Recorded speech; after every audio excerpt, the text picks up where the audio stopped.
Hola, bienvenido al canal de Solución de Problemas. En los videos anteriores hemos hablado sobre cómo definir un problema y hacer una investigación básica. Si después de esta investigación básica aún no hemos resuelto el problema, entonces se recomienda que hagamos un equipo eficaz de proyectos o un equipo para la solución de problemas. Este equipo va a pasar por una curva de resistencia, la cual tiene 4 etapas, y para pasar esta curva de una manera más rápida, más efectiva, tenemos que desarrollar confianzas. Un mecanismo para el desarrollo de confianzas es la comunicación. En este video, justamente será el primero de 2 videos en los que hablaremos sobre comunicación. Mi nombre es Manuel Iñán y he sido consultor en calidad y productividad durante más de 20 años. He sido subcontratado por empresas consultoras americanas tales como el Six Sigma Academy, Yelrad, Aviors Group, TCM Group y SRI Group. También he trabajado para la empresa de consultoría española Kairos Management y obviamente para mi propia empresa de consultoría llamada SAC o Sistemas Avanzados para la Calidad. Ahora pretendo que las técnicas y herramientas utilizadas en el ámbito industrial sean utilizadas en la solución de cualquier tipo de problemas mediante apoteosis. La visión de apoteosis es: sueño con un mundo que se preocupe menos y se ocupe más, en donde las personas dejen de ser una víctima de las circunstancias y de sus emociones, tomando control de sus vidas para que construyan un mejor futuro para ellos y para las personas que los rodean. Como lo comenté, este es el primero de 2 videos en los cuales estaremos hablando sobre comunicación. En este video hablaré sobre un modelo de comunicación, así como qué comunicar al equipo de solución de problemas mediante un diálogo en el ascensor. En el siguiente video estaré hablando sobre mensaje, que son los elementos necesarios para tener una efectiva comunicación. Tanto el hombre neandertal como el sapiens tenemos como ancestro común al Homo heidelbergensis. Los neandertales surgieron hace 300.000 años y prosperaron en Europa, así como parte de Asia y Medio Oriente. Hace 200.000 años hubo una glaciación, lo cual generó una gran sequía de casi 30.000 años, lo cual llevó al sapiens casi al punto de la extinción. Se cree que solo sobrevivieron unos cuantos centenares de sapiens en las costas africanas, los cuales sobrevivieron comiendo pescados, moluscos y mariscos, cuyos ácidos grasos de cadena larga, por cierto, les ayudó a desarrollar su cerebro hasta convertirnos en el hombre moderno que hoy somos. La glaciación no hizo los mismos estragos al neanderthalensis que al sapiens, pues estaban más adaptados al frío, eran de piel blanca, 90% más fuertes que los sapiens y muy sanos.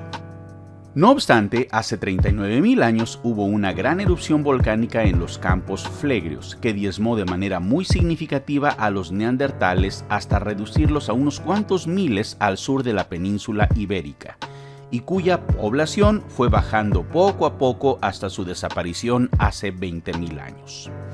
En este cataclismo también casi desaparecieron los Homo sapiens de Europa y parte de Asia, pero nosotros ya habíamos poblado gran parte del mundo.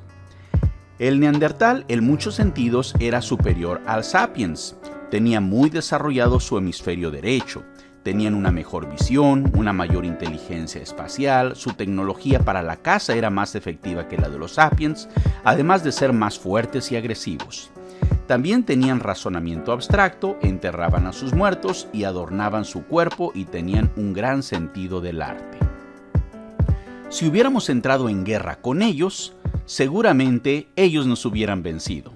Pero esto no pasó, incluso hubo mestizaje, pues el 2% de los genes del hombre moderno, salvo las personas originarias de África, son de origen neandertal. Entonces, si el Homo sapiens no era más inteligente ni mejor cazador que el neandertal, la gran pregunta es: ¿por qué el sapiens se recuperó de su extinción hace 200.000 años y el neandertal no se recuperó del cataclismo de hace 39.000 años? A decir del francés Daniel Baril, el Homo sapiens tiene una mucho mayor capacidad para socializar dentro y entre clanes.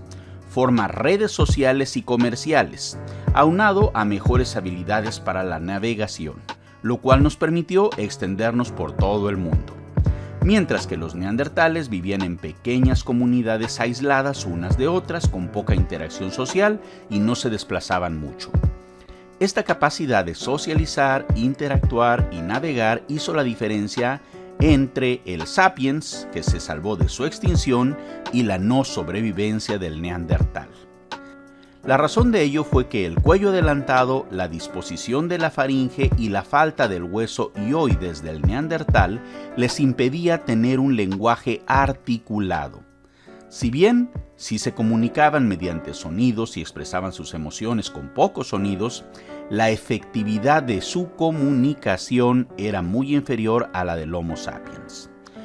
Lo anterior pone de manifiesto la trascendencia de la comunicación efectiva, pues eso hace la diferencia en todos los aspectos del ser humano, hasta incluso hacer que de ello dependa la permanencia de la especie. En este video explicaremos nuestro modelo de comunicación y hablaremos sobre lo que se debe de comunicar al equipo núcleo de solución de problemas. En el siguiente video hablaremos sobre los elementos que hay que observar para asegurar una comunicación efectiva. Pues bien, empecemos definiendo comunicación. La comunicación deriva del latín communicatio, que significa compartir, participar en algo o poner en común. Se dice que la comunicación es el proceso de transmisión de información entre un emisor y un receptor que decodifica e interpreta un determinado mensaje.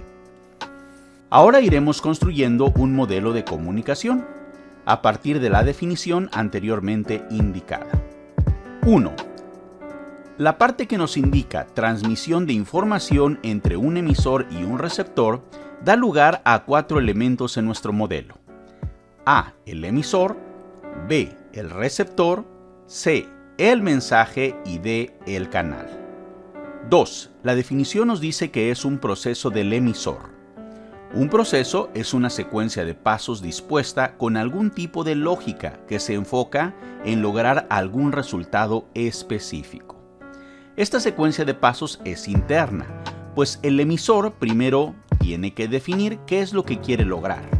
Luego determina qué es lo que necesita comunicar para lograr sus metas.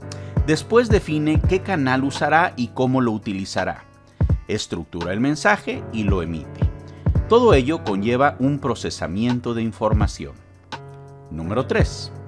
La última parte de la definición habla sobre decodificación e interpretación del mensaje por parte del receptor, lo cual significa que el receptor también hace un procesamiento de información.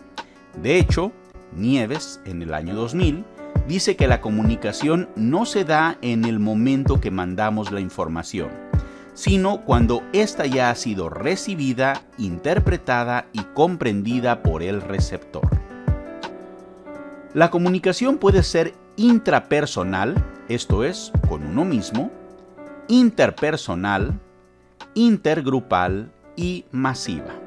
Nosotros nos enfocaremos a la comunicación interpersonal e intergrupal, lo cual significa que habrá intercambio de información, o sea que es bidireccional y no unidireccional. Esto es, que el emisor se convierte en receptor y viceversa. Si consideramos que el propósito de la comunicación es la construcción de significados comunes, entonces podremos decir que ha sido efectiva si el mensaje ha sido recibido, comprendido, recordado y respondido adecuadamente. Desafortunadamente, esto no ocurre fácilmente, pues existen varios tipos de filtros y barreras en la comunicación. A estas las clasificaremos en 3 tipos.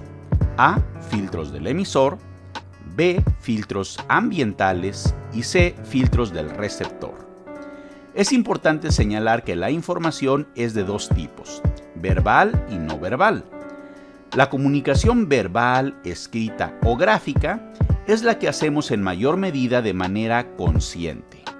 Pero, según la programación neurolingüística o PNL, la mayor cantidad de información que emitimos en realidad es no verbal. Algunos ejemplos de comunicación no verbal son Acústica, por ejemplo, la entonación de la voz, la entonación de lo que decimos. Gestual, por ejemplo, la posición del cuerpo y las expresiones faciales. Proxémica, lo cual incluye la distancia física que guardamos con respecto al receptor. Desafortunadamente, es común que haya diferencias entre lo que el emisor quiere decir, el mensaje que en realidad envía y lo que interpreta el receptor, por lo que frecuentemente no se cumple el propósito de construir significados comunes, así que la comunicación no es efectiva. Un elemento difícil de controlar con respecto a la comunicación es el manejo de emociones. Estas muy frecuentemente hacen la diferencia entre llegar a un metálogo o generar un debate entre dos o más personas. El metálogo es un diálogo sobre algún tema problemático.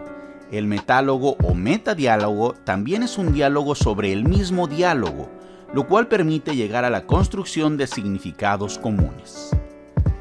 Mientras que el debate es un acto de discusión en el que dos o más personas opinan acerca de uno o varios temas, en la que uno expone sus ideas y defiende sus opiniones e intereses.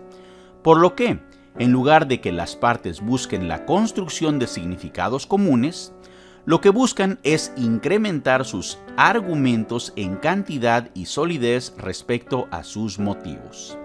Es evidente que la razón nos indica que debemos de buscar el metálogo, pero generalmente las emociones nos llevan al debate. Compartiendo mi historia. Bueno, tengo muchas anécdotas con respecto a comunicación, pero he decidido compartir el día de hoy una de ellas. Yo era Black Belt en General Electric, división de plásticos, y después fui preseleccionado para convertirme en Master Black Belt. Esto quiere decir que no solamente iba a desarrollar proyectos de alto impacto para la empresa, sino además yo iba a capacitar a otras personas e iba a coachear o administrar proyectos también de otras personas. Para lograr la certificación yo tenía que tomar un curso en Estados Unidos y aprobar este curso. Así que, bueno, pues fui a Estados Unidos y me tocaba, como parte de la certificación, dar un curso, dar un tema al resto de los compañeros que también asistían al curso. A mí me tocó hablar sobre regresión multivariable y especialmente regresión no lineal. Así que decidí preparar mi tema y apoyarme con un compañero brasileño, por cierto, para hacer un sketch. Esto era con la idea de hacerlo un poco divertido, entretenido, era un tema un poco denso. Y lo que buscaba es que a lo largo del sketch iba a ir formando una regresión logística, o mejor dicho, una regresión logarítmica. Entonces, bueno, pues básicamente lo que yo quería era correlacionar dos variables. Una de ellas es cuál era el nivel de incomodidad, de sufrimiento, por así llamarlo, entre comillas, que una persona estaba dispuesta a aceptar en el trabajo con respecto al nivel de salarios y prestaciones que éste recibía. Empezamos el sketch. Según yo, el sketch iba muy bien. Yo escuchaba algunas risas de los compañeros que estaban tomando el curso. Y de repente fue interrumpido abruptamente y violentamente por el instructor. Estaba muy enojado, estaba muy molesto y decía que mi sketch era inmoral, era inapropiado e era inadecuado. De forma que incluso no me dejó terminar el sketch. Desde el punto de vista técnico, el sketch estaba muy bien pensado, realmente iba a mostrar bastante bien, de hecho sí lo mostró, bastante bien la relación que pueden guardar dos variables y además que era una relación no lineal. Pero yo no consideré, para mí fue una gran lección de vida, yo no consideré la cultura, los valores de las personas que estaban escuchándome y especialmente del instructor. Afortunadamente para mí, Mi calificación no dependía exclusivamente del instructor, porque de ser así, seguramente no hubiera aprobado el curso y seguramente no hubiera sido Master Black Belt y hoy no estaría hablando con ustedes. La calificación dependió en gran medida del resto de los compañeros, muchos de ellos no norteamericanos, que me calificaron bastante bien. Entonces, bueno, mi aprendizaje fue que cuando comunique no solamente piense en el tema técnico, sino también debo de pensar en el tema de emociones, en el tema de valores, en el tema de reacciones emocionales que puede tener el auditorio en base a sus experiencias previas y en base a su formación. Y bueno, pues básicamente era lo que les quería comentar el día de hoy. En los videos anteriores hemos dicho que una vez que se ha definido el problema, debemos de hacer una investigación básica, respondiendo a las preguntas: ¿en dónde ocurre, cuándo ocurre y a quién le ocurre el problema más frecuentemente? Si con ello no ha sido posible encontrar las causas y definir las soluciones al problema, entonces debemos de formar a un equipo de trabajo eficaz que cumpla con las características E igual a M por C al cuadrado. Desafortunadamente, este pasará por una curva de resistencia que no podemos evitar, pero que podemos cruzar de manera rápida y con poca resistencia si desarrollamos confianzas y ejercemos una adecuada comunicación. Para tener una adecuada comunicación, es importante dar el mensaje correcto de manera efectiva.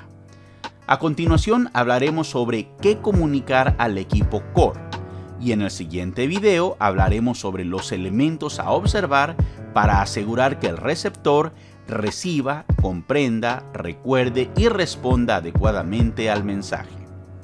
Es altamente recomendable que, una vez que se ha definido el problema y al equipo núcleo cuya ayuda necesitamos para solucionar el problema, usted haga un diálogo en el ascensor con los elementos cifrar.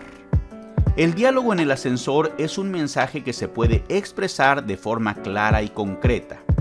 Se le llama diálogo en el ascensor porque debe de ser realizado bajo el supuesto de que usted se encuentra en un ascensor de un edificio alto con alguna persona muy importante a la cual le quiere transmitir algún mensaje. Y solo tiene el tiempo que durará el ascensor en llegar de la planta baja al penthouse para comunicarlo de forma efectiva. El diálogo en el ascensor es un párrafo corto que captura la esencia del problema, proyecto o actividad. Es enunciable, las palabras pueden decirse fácilmente. Contiene frases claves que pueden ser recordadas y repetidas. Puede usarse en muchas situaciones diferentes por diferentes personas. Dice la verdad e invita al involucramiento. Los elementos cifrar que debe de contener el diálogo en el ascensor y a los cuales he hecho referencia previamente son el acrónimo de lo siguiente: C, contexto; I, inicio; F, fin; R, razón; A, acción; R, resultado. Contexto. Se recomienda que se indiquen los elementos más relevantes que rodean al problema y que serán necesarios para entender el problema cuando éste se plantee. Inicio y fin. Propiamente es el planteamiento del problema.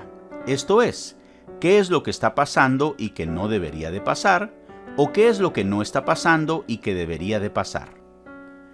Razón. Explica las razones por las cuales usted quiere resolver el problema. Acción. Describe qué es lo que se espera de la persona o el grupo al cual está solicitando apoyo, incluyendo sus roles dentro del equipo.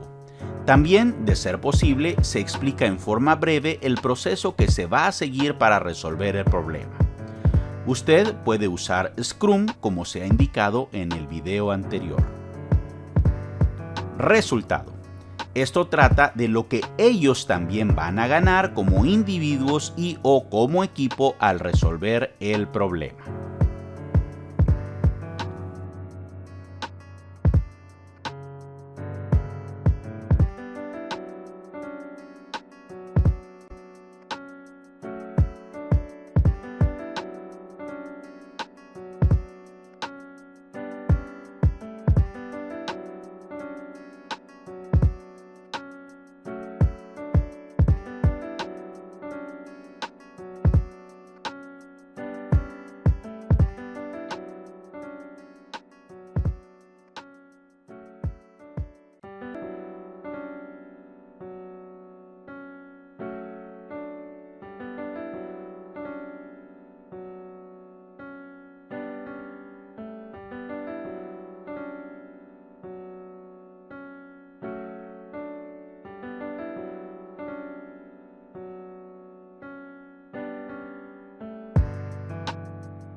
Analizando la historieta. Debido al nivel de ofuscamiento creado por sus mapas mentales y estereotipos, no era posible que hubiera comunicación entre Tomás y Pánfilo. Así que la conversación y deliberación realmente se dio entre Juana y Tomás. A Tomás le tomó 3 días incubar, analizar y digerir la información. Al final, Tomás y Pánfilo están en metálogo.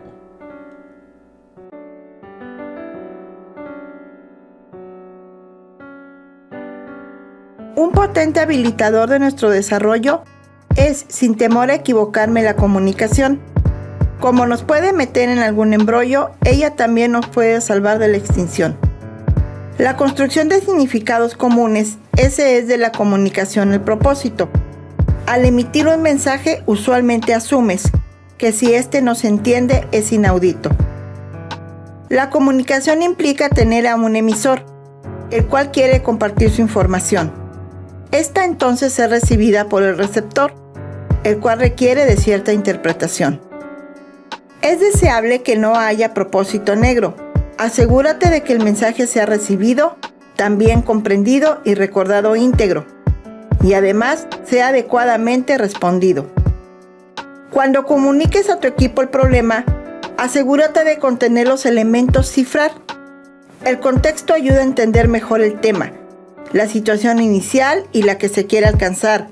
Las acciones son las expectativas que se tienen, no del trabajo, sino de los miembros del equipo. Y los resultados trata de lo que ellos obtienen, y así el beneficio para ellos les quitará el hipo.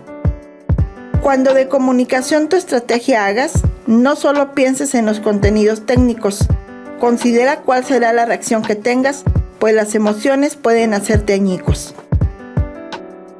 Ejercicio 1. Realiza las actividades que se te van solicitando. De ser necesario, pon en pausa el video después de cada solicitud. 1. Pon frente a ti el enunciado del problema que quieres resolver, así como los métricos y alcance de la investigación.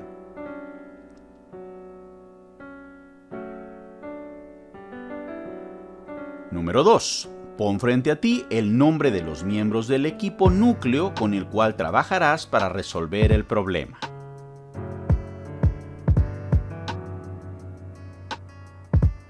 3. Identifica los elementos cifrar del problema a resolver. 4. Desarrolla un pequeño párrafo que contenga los elementos cifrar. Este será tu diálogo en el ascensor.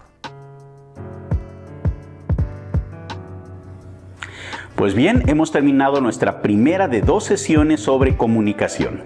En esta hemos hablado sobre qué comunicar al equipo de solución de problemas mediante un diálogo en el ascensor que contenga los elementos cifrar. En el siguiente video estaremos hablando sobre los elementos que debemos de observar para asegurarnos que el mensaje sea recibido, comprendido, recordado y respondido adecuadamente. Esto es, que la comunicación sea efectiva. No olvides suscribirte a este canal. Hasta la próxima.